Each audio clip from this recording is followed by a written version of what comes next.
La Universidad de Ciencias y Artes de Chiapas, la Dirección de Extensión Universitaria y la Facultad de Humanidades de la UNICACH están reunidas aquí de manera virtual para comentar un proyecto editorial denominado Biografías Intelectuales y Campo Cultural, Estudios Multidisciplinarios. Si ustedes me permiten, quiero presentar a los coordinadores de este trabajo. Dr. Rafael de Jesús Araujo González, profesor investigador de la Facultad de Humanidades de la UNICACH, pertenece a varios grupos de investigación, entre los que destacan Red Tradición y Modernidad en Regiones de México, el Grupo de Investigación Historia, Memoria y Patrimonio de los Pueblos de Chiapas, integrante del colectivo académico Punto de Encuentro, formado por académicos del Colegio de Michoacán, Universidad Centroamericana Simeón Cañas de El Salvador y de la UNICACH, perteneciente al cuerpo académico Patrimonio Sociocultural en la línea Chiapas en el contexto centroamericano, cambios, permanencias e incertidumbres, a la que también pertenece la doctora Ana María Parrilla. Los campos de investigación donde se ha desempeñado: historia cultural, historia regional, historia y educación, patrimonio e historia del arte. Ha realizado algunas publicaciones, entre las que destacan El anonimato como identidad en la poesía de Chiapas, 1901-1910, en Literatura, Historia y Cultura, Celebración de la Palabra y su Diversidad, 2021, Universidad Autónoma de Colima. El arte efímero del río Sabinal, en Compendio de Estudios Históricos Regionales e Internacionales, Voces Sociales, 2020, Querétaro, Universidad Autónoma de Querétaro. Poesía en la prensa de Chiapas, 1901-1910, 2020, Tuxtla Gutiérrez, Universidad de Ciencias y Artes. Artistas ilustradores de Chiapas en la segunda mitad del siglo XX, La Palabra y el Hombre, 2020, Jalapa, Universidad Veracruzana, entre otros trabajos. Ana María Parrilla Albuernes, doctora en Geografía e Historia por la Universidad Complutense de Madrid. Actualmente es profesora investigadora de tiempo completo en la Facultad de Humanidades de la Universidad de Ciencias y Artes de Chiapas. Ha escrito diferentes libros, artículos y capítulos de libros sobre la historia colonial de Chiapas. Es corresponsal en Chiapas de la Academia Mexicana de Historia. Pertenece al Sistema Nacional de Investigadores Nivel 1. Y Diana Erika Cruz Jiménez, licenciada en Lengua y Literatura Hispanoamericanas y especialidad en Procesos Culturales Lectoescritores por la Universidad Autónoma de Chiapas, maestra en Historia por la Universidad de Ciencias y Artes de Chiapas, autora de los artículos Nelly Campobello, una aproximación historiográfica, uso del cine dentro del aula como recurso para fomentar la lectoescritura en jóvenes de nivel medio superior, historiografía y literatura. Algunas consideraciones acerca de la literatura escrita por testimonios de hechos históricos. Es integrante del comité editorial de la revista Panorámica Online de Brasil desde mayo del 2019. Pertenece al miembro del Sistema Estatal de Investigadores. Reunidos aquí entonces para comentar los avatares de este trabajo: biografías intelectuales y campo cultural, estudios multidisciplinarios, porque coloquialmente se dice, mira, parece intelectual o es intelectual. ¿Cómo se califica? ¿Cómo se identifica o mide a un intelectual? Entonces es un concepto clave, ¿verdad?, en el que ustedes dirimen y van a discernir, y de eso quiero que me platique. Rafa, si quieres comenzar. Gracias, pues muchas gracias. Saludo con todo gusto a los compañeros, pues a ti fundamentalmente, ya muchos años que compartimos espacios académicos, culturales también. Nos hemos encontrado en espacios culturales que podrían ser considerados como espacios intelectuales, ¿vale? Y los otros espacios pues son puntos de encuentro. Por eso también formamos parte de ese punto de encuentro. Perdón tantito. Además, pues me da mucho gusto este tipo de actividades porque vamos a trascender la cotidianeidad de los espacios presenciales, precisamente de los encuentros entre las personas, que ahora es un tema a discusión en las relaciones sociales contemporáneas, ¿no? Incluso con esto de las redes sociales, el uso de los metauniversos, si es que existen en realidad, pero el tema efectivamente tiene que ver con una reflexión sobre el concepto de la intelectualidad. El trabajo se origina en pláticas que hemos tenido los integrantes del cuerpo académico que señalaste, porque en la multidisciplinariedad del trabajo que realizamos encontramos puntos de convergencia, y uno de ellos que ha tomado fuerza ha sido el concepto de cultura. Incluso el cuerpo académico es patrimonio sociocultural de Chiapas. Y este elemento de cultura había estado como un tanto relajado, y al empezar a ver que teníamos estos elementos en los proyectos de investigación de los integrantes, dependiendo de cada área, porque hay por supuesto historiadores, también antropólogos. En el cuerpo académico vimos que podíamos insistir desde nuestras perspectivas profesionales en esa temática, y que además no es un tema nuevo, se ha discutido por muchos, pues ya podríamos ir hasta 2 o 3 siglos, el concepto de cultura y cómo ha evolucionado. Y al acercarme personalmente desde la historia cultural a estos elementos, como bien decías, los he estado trabajando, observé esta como especie de migración de pensar la cultura exclusivamente como la parte de las artes, y que se fue ampliando a otras disciplinas. No quise mencionar el concepto de literatura porque ahora a veces pensamos que la literatura es exclusivamente la creación literaria, pero como bien decían algunos abogados, existe la literatura jurídica, la literatura científica, y entonces hubo que hacer, yo personalmente hice algunas reflexiones al respecto, y al revisar en Chiapas observé que eran artistas metidos también a otras actividades. Incluso lo compartíamos con Ana, y me puedes interrumpir cuando gustes. Veíamos a políticos, a religiosos, que eran los que escribían textos creativos. Aquí no se nos da la discusión de si el Papa le dijo a Miguel Ángel qué y cómo debería de pintar, o Miguel Ángel interpretó directamente a Dios, pero sí en el aspecto de los textos que podemos considerar como de corte de creación, creativos, ¿no? Si vemos que son otras disciplinas las que están insertas. Y también a nivel nacional la discusión en México se da por esa línea, y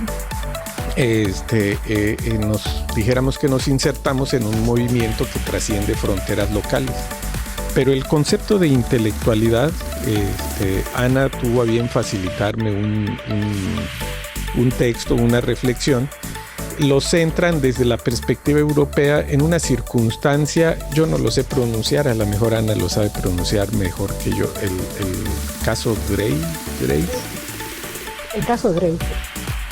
Émile Zola, el que empezó, es a partir de ahí, de este caso en particular, hay un problema político cuando Émile Zola, y un grupo de personas, sobre todo que se dedicaban a la cultura, empiezan a hacer una crítica en este caso, y pues una forma de denigrar a estas personas era decir, es que ellos son intelectuales. Y es a partir de ahí donde se retoma este término en el caso francés. Ahora, cuando proponíamos este tema dentro del cuerpo académico, a mí lo que me llamaba la atención, y quizá porque soy foránea, era ver cómo en México muchos de los intelectuales del siglo XIX sobre todo fueron políticos, o sea, se unía la actividad de intelectualidad con la actividad de política. Y bueno, una cosa que yo quería saber era, bueno, cómo se podía caracterizar a estos intelectuales chiapanecos. ¿Cómo podríamos decir cuáles eran las características o los rasgos que definían a los intelectuales chiapanecos? Porque el ámbito de la provincia siempre es diferente, en todos los países pasa, ¿no? La cabecera, el centro, siempre es un lugar rector y tiene unas características propias, y cada una de las provincias también tiene sus características propias. Entonces yo quería saber cómo era el intelectual chiapaneco, y sobre todo porque ahora, aún en el día de hoy, hay muchas personas en Chiapas que son parte de la administración, de la política, y bueno, hacen sus trabajos intelectuales, ¿no? Se sigue manteniendo esa actividad, y yo quería saber por qué se daba esto. Entonces iniciamos esta andadura, que tenemos que decir que no ha llegado a la profundidad que nosotros esperábamos, porque en realidad lo que nos encontramos es que en realidad había muy pocos trabajos de estudios de caso, ¿no? De esta nueva biografía, que es la nueva biografía, se llama así porque ya no es hablar, bueno, de las efemérides ni nada por el estilo, sino que es a través de una persona ver cómo se está dando o cómo se están produciendo los acontecimientos históricos. Entonces no teníamos muchos estudios de caso, y en ese momento creo que podemos decir que los casos que hemos tratado o que hemos insertado sobre Chiapas son sobre todo estudios de caso, y por eso no pudimos trascender. Esperemos que sigamos trabajando en este tema y podamos trascender un poco más allá. ¿Te puedo interrumpir? Sí, claro. ¿No? Es que hay un punto muy importante en tratar de identificar qué es un intelectual, como lo entendemos ahora. Encontramos dos vertientes muy notorias.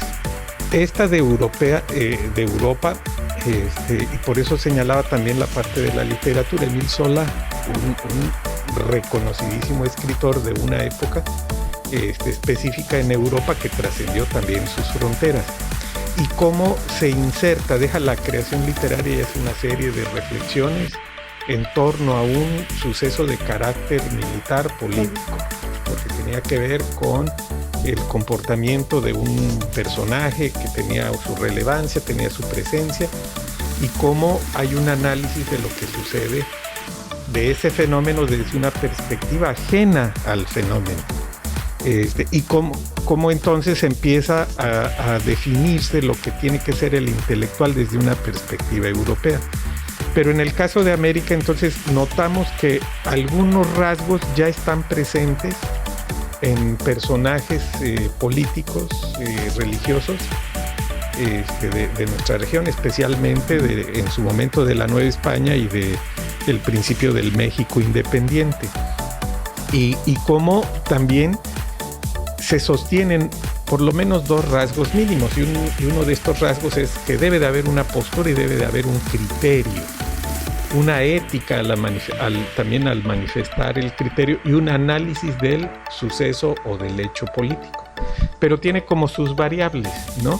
Porque resulta que en el caso mexicano y chiapaneco por consecuencia, los políticos están en el sistema, o son escritores que se insertan en el sistema político a partir del ejercicio de un área del gobierno, sea en la prensa, sea en la Secretaría de Educación, en el Ministerio de Instrucción, pero hacen también un ejercicio de crítica, forjan criterios, pero no tienen esa ruptura, no tienen ese elemento que, entre comillas, yo lo veo como una diferencia con Europa, entre comillas objetivo, porque no estoy inserto, entonces puedo opinar.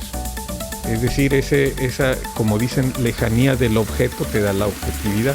Observas el objeto desde lejos y entonces sí eres objetivo. Pero en el caso, pues, por ejemplo, Rabasa, ¿no? Rabasa, no, un intelectual de época muy grande, y además que sí tenía criterios, pero desde dentro de las instituciones. Entonces, en ese ejercicio fuimos trabajando y dijimos hasta dónde, qué hemos hecho nosotros, y ahí entra, como Sí, no, sí, claro. Y otro de los elementos también que queríamos ver, porque también se crea una memoria colectiva sobre la intelectualidad. Es decir, en la colectividad se crea un imaginario de lo que es un intelectual. Y en ese sentido, en este libro o en este trabajo, lo que quisimos también fue invitar a personas que no necesariamente son historiadores. Por eso los textos, son 10 textos los que aparecen, que eso le voy a dejar un poco a Diana que nos hable sobre ellos. Son 10 textos, 4 que son en un ámbito nacional, en una primera parte, y 6 textos que pertenecen a trabajos sobre personas de Chiapas. En esos 6 textos sobre Chiapas aparecen autores que no son historiadores, sino que son o bien cronistas o personas que pertenecen a otras disciplinas, a otros campos profesionales, porque queríamos saber precisamente cómo se creaba esa memoria colectiva y cómo se percibía por el chiapaneco lo que era un intelectual. Entonces este fue un primer acercamiento que creo que ha dado buenos resultados, donde podemos ver ciertas características de estos personajes, muchos de ellos ligados no solo a la política, sino también a la educación, ¿no? Que es un segundo rubro muy importante en Chiapas, personas que son maestros, personas que han estado en la docencia, unidos en muchas ocasiones también a los sindicatos de los docentes, ¿no? Entonces, bueno, un poco se unía esa actividad educativa con una actividad también que tiene un carácter político, ¿no? Y de defensa de derechos, etcétera. Entonces, creo que este libro lo que representa o lo que presenta es un panorama amplio sobre cómo se perciben los intelectuales en otros espacios de México, y ahí han participado algunos compañeros con los que hemos tenido relación a través del cuerpo académico, y cómo se percibe esta intelectualidad en el caso chiapaneco, para tener una base también sólida sobre la que poder trabajar en trabajos futuros, ¿no? Porque estamos seguros de que esta línea va a continuar. Como dice Rafa, la historia cultural ha tenido mucho auge en los últimos años, y sobre todo lo que promueve o propugna es que ya no hay que hacer esas diferencias cronológicas ni diferencias temáticas, ¿no? Muchas veces cuando nos preguntan, incluso en mi currículum, ¿no? En mi resumen curricular aparece especialista en historia colonial de Chiapas. Pues eso es un error, porque en realidad no podemos conocer la historia colonial de Chiapas si no nos remontamos a un antes, incluso no la podríamos comprender sin un después, ¿no? Entonces, bueno, precisamente la historia cultural lo que pretende es eso, ¿no? Y también desde un punto de vista temático no podemos hacer un estudio desde la política, desde la economía, desde la sociedad, ¿no? Como decíamos antes, es que es historia social, historia cultural, no, o sea, no. El ser humano es un todo, y por lo tanto los acontecimientos y los contextos pues son ese todo, y finalmente pues las temporalidades, el tiempo no es lineal, es lo que ahora se percibe, ¿no? Que el tiempo no es lineal y no se mueve igual para todos. No es igual una persona que viva en el DF, ¿no? El tiempo como lo percibe a una persona que viva en Chiapas, ¿no? Muy totalmente diferente. Y bueno, yo creo que le podemos dejar la palabra a Diana para que nos hable exactamente qué contiene el libro, porque ni siquiera hemos dicho, ¿no? Además, esa parte de esos elementos que van conformando el sector de la cultura y de la intelectualidad tiene que ver con la literatura, y ella juega un papel muy importante desde esa visión. Pues adelante, ¿no? Bueno, sí, muchas gracias también aquí a quienes han sido mis maestros, mis profesores en la maestría. Entonces agradezco mucho tanto al doctor Rafael Araujo como a la doctora Ana Parrilla por la oportunidad de participar como coordinadora de este libro. Y bueno, hablando precisamente acerca de la percepción de cada uno, de la percepción del tiempo, del espacio, y también de cómo se construye esta figura del intelectual. En el libro se concentran en cada uno de los capítulos, nos va a aportar una mirada precisamente de cómo estos autores perciben a estos personajes que se presentan en el libro de biografías intelectuales, campo cultural. Y bueno, precisamente en este libro vamos a ver cómo se va plasmando y cómo se va conformando la figura del intelectual a partir de las diversas miradas que nos presentan los autores. Pero a la vez nos permite ver cómo este tejido entre el contexto, el espacio y las figuras que estaban presentes ahí en ese contexto y espacio, pues se van reuniendo. Y vamos a poder observar cómo un personaje, un intelectual, pues tiene a la vez sus redes intelectuales, ¿no? Y cómo ese personaje nos va llevando a otros nombres, a cómo se va conformando la idea de cada uno de ellos y lo que presentan a su vez en su trabajo. Pues muchos de los personajes que aparecen ahí, pues no solo tuvieron una importante actividad dentro de la cultura, fueron muy activos, sino que también dentro de la política. Algunos no solo se desarrollaron dentro de la literatura, sino que en las dimensiones de la danza, de la educación y bueno, de la ciencia, y todo eso es muy interesante ver, ¿no? Las diferentes miradas, los diferentes personajes que se presentan ahí y cómo no solo esos nombres están ahí presentes, sino otros, ¿no? Cómo esto tiene que ver con el espacio que nos están mostrando y con cómo se están enlazando, cómo se están reuniendo y cómo está impactando el contexto en las obras, en el trabajo dancístico, científico que cada uno de los intelectuales que ahí se presentan, pues tuvieron, ¿no? Y bueno, fue muy importante contar con la participación de cada uno de los autores, ¿no?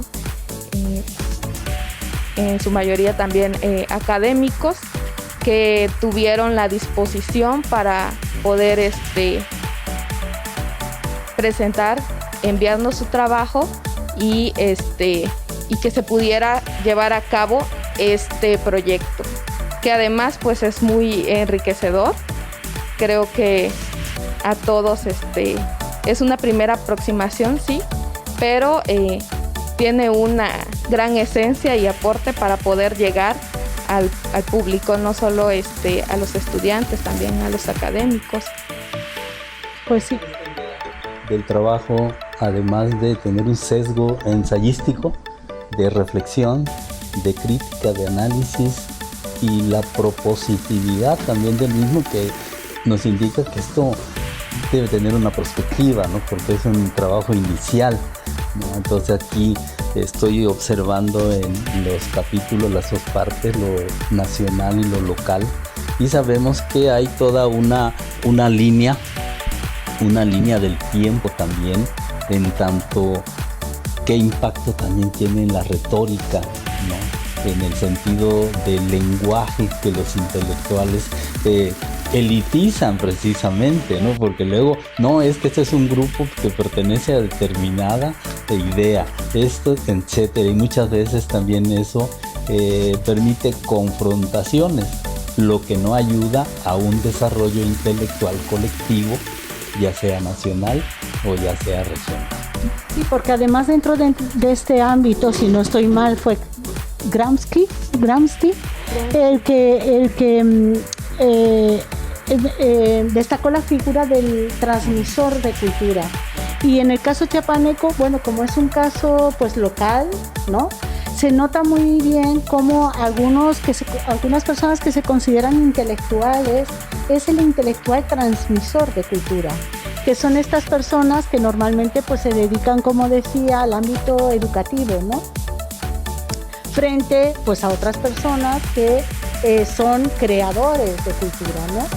Claro, cuando Sola habla de los creadores o representa ese grupo de los creadores de cultura, pero tenemos que tener en cuenta también a estos transmisores, porque en el imaginario colectivo se diluye muchas veces ambas figuras.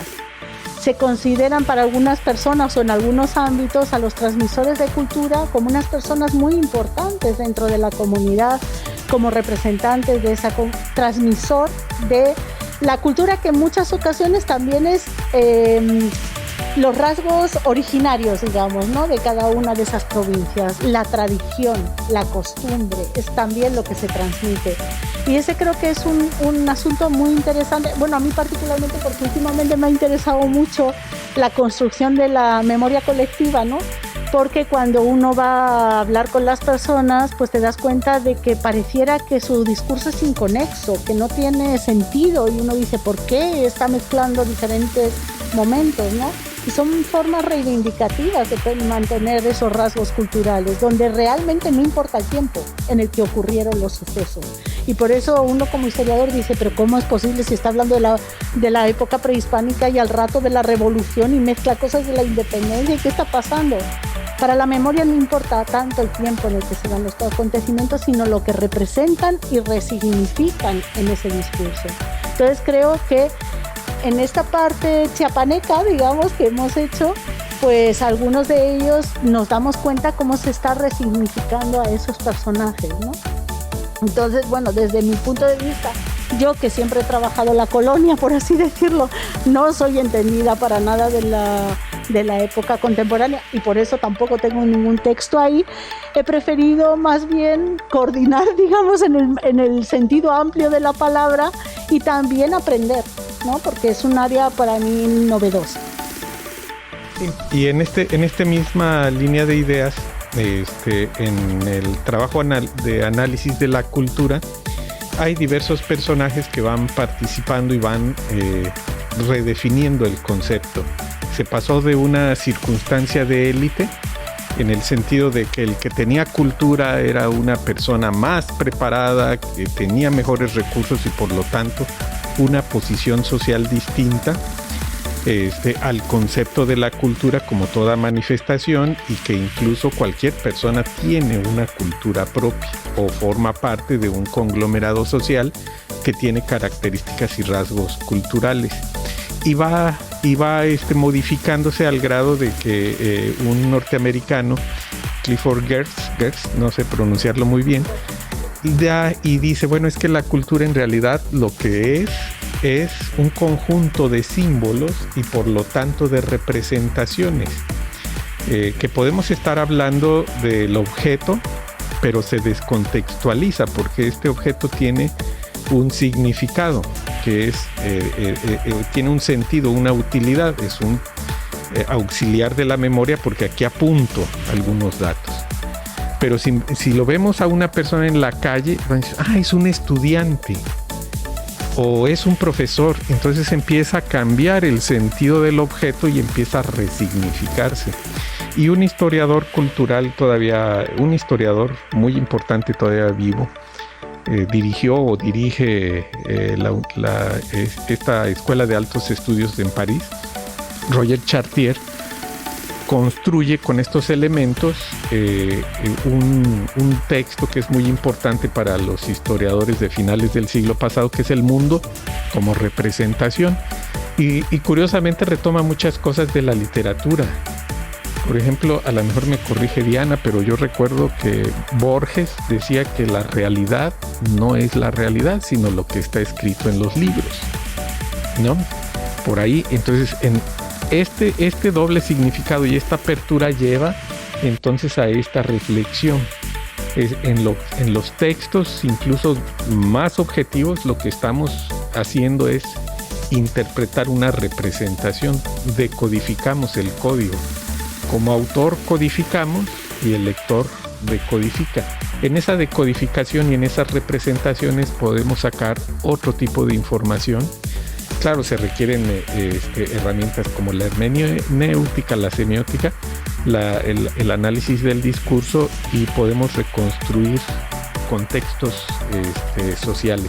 De ahí la importancia del trabajo de las biografías, porque no es la biografía como el dato. Nació bajo de una higuera, su madre llegó al fin y le llamaban la Catrina, ¿no? Sino que en esa higuera habían otras higueras y había un manzanar, pero llegó otro y sembró una ceiba, ¿no? Entonces reconstruye otros elementos que también permiten las diferencias. Es muy padre, la verdad es que a mí me apasiona, ¿eh?